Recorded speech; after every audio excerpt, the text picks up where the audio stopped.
The sensation comes from something that happened there, not from the street itself, though it has a history of its own that adds to the resonance of the event. During the war between the states, it was a bumpy thoroughfare known as Plank Road, after some progress-minded Montgomeryans applied to it the Russian method of smoothing muddy lanes by laying planks of wood across them, which worked fine in the icy tundra, but proved useless in the American South, where summer's swelter rotted the wood into mush. In the late 1880s, the road was renamed in honor of New York's Grover Cleveland, the first post-Civil War U.S. president to visit Montgomery. It was paved at the turn of the century when the initial generation of gasoline-powered automobiles came chugging into town. Not that many did. Montgomery was essentially a railroad and riverboat outpost, and through the first half of the 20th century, Cleveland Avenue remained an unremarkable road in an average city in the Deep South. That changed on December 1st, 1955, when Rosa Louise Parks, a prim, bespectacled, 42-year-old mulatto seamstress, made history by refusing to give up her seat on the Cleveland Avenue bus to a white man. Her courageous act touched off a 381-day boycott of the city's bus system, led by Dr. Martin Luther King, Jr., and is now considered the beginning of the American Civil Rights Movement. As Eldridge Cleaver, author of Soul on Ice, noted of that winter day, "Somewhere in the universe, a gear in the machinery shifted." Within a year after the Montgomery bus boycott, 42 other local movements were organized in the South to combat racial segregation. From that day onward, the phrase "back of the bus" became a synonym for and a rallying cry against racial discrimination. And, to many backward thinkers, Rosa Parks became a pariah. In the aftermath of her intransigence, she received a barrage of death threats. Yet, she continued to reside at the Cleveland Courts Housing Project in a poor part of town known as Peacock Tract, with her barber husband, Raymond Parks, and her mother, Leona Edwards Macaulay, in shoebox-sized apartment 634. Old-timers say that the two-story red-brick housing project, built in 1941, was a decent place to live when the Parks family resided there from 1951 to 1957.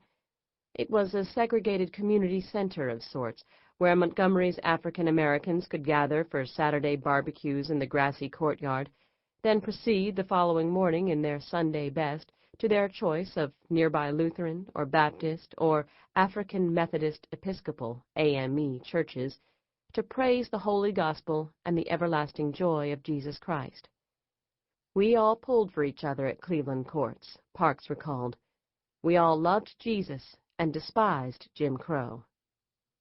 That was then. 4 decades later, Cleveland Courts had soured into a decrepit eyesore, strewn with the leavings of discarded lives and surrounded by piles of garbage. The complex had turned into a squalid, half-living monument to the failure of Lyndon B. Johnson's War on Poverty, fronting onto a street of vacant lots choked with weeds and broken bottles, a preying ground for crack dealers and prostitutes. All too often, the still night at Cleveland Courts is pierced by random bursts of gunfire and the eventual wailing of ambulances sent to pick up the latest casualties of the gang wars. The simple green sign that marks the once muddy street and haunts the soul reads, Rosa L. Parks Avenue. But for all its grinding poverty, violence, and despair, there is still something uplifting about Rosa L. Parks Avenue. Just a block from Cleveland Courts, at the corner where Mosley's Meat World offers collard greens for 99 cents and fresh pork spare ribs for $1.49 a pound, Rosa L. Parks Avenue intersects West Jeff Davis Avenue, named for the only president of the short-lived Confederate States of America, who was inaugurated at Montgomery's state capitol in 1861. There, where the two roads meet, black people and white people pass by in their cars, headed to the same restaurants, swimming pools, high schools, and public libraries. And that simple, mundane sight makes it clear that even with all its crime and destitution, things are better in Montgomery than they used to be.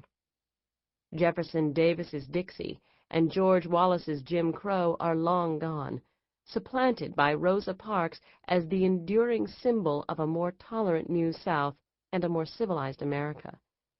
As Taylor Branch put it in his Pulitzer Prize-winning history, Parting the Waters, America in the King Years, 1954 to 1963, Parks's character represented one of the isolated high blips on the graph of human nature, offsetting a dozen or so sociopaths. Parks's fearless act of civil disobedience in 1955, her emphatic refusal to budge on principle, gave credence to novelist Ralph Ellison's claim that after 300 years of white domination, African Americans had learned they could take the head whipping and still maintain their dignity no matter how brutal the blows. Caribbean historian C.L.R. James, writing to a friend in March 1957, called Parks's intransigence revolutionary, profoundly so, comparable to Kwame Nkrumah's successful independence movement in Ghana that same year, and to the dashed Hungarian uprising against Soviet totalitarianism the year before. Here is something that is new, James wrote of the Montgomery bus boycott that predated them both. It's one of the most astonishing events in the history of the human struggle. The Czech Republic's Václav Havel deemed Parks a sustainable hero simply because, when her time came, she sat down. Indeed, in the spring of 1989, when a lone Chinese student stood defiantly before an army tank in Beijing's Tiananmen Square, as hundreds of millions of people watched around the world, it was, as South African President Nelson Mandela put it, a Rosa Parks moment. Novelist Richard Wright's posthumously published American Hunger anguished over the paradoxical Negro who was an organized part of the nation, yet excluded by the entire tide and direction of American culture. By 1999, however, Rosa Parks had clearly smashed through that exclusion. Mainstream America embraced the seamstress from the projects as a national treasure, an icon made flesh. Everyone, it seemed, wanted to pay homage to the octogenarian Parks as the 20th century drew to a close. Time magazine proclaimed Parks one of the 100 most significant individuals of the century, noting that her modesty and serenely human bravery made her unique among global heroes. Her status as an unimpeachable heroine, even for a cynical age, was cemented when she was asked to sit next to First Lady Hillary Rodham Clinton at the last State of the Union address of the American century, delivered by Bill Clinton the same week the U.S. Senate was deliberating whether to impeach him. It was for moral support that the President asked Rosa Parks to sit in the gallery next to the First Lady, and the legend delivered. The mere mention of her name inspired the longest and loudest applause of the night. A few weeks later, after celebrating a Mass in St. Louis on what would likely be his last visit to the United States, Pope John Paul II met with and blessed Rosa Parks, hanging a long white rosary around her neck in recognition of her Christian contribution to humanity. "My lifetime mission has been simple," she wrote the pontiff in deep gratitude, but also concerned about sexism in the Catholic Church, that all men and women are created equal under the eyes of our Lord.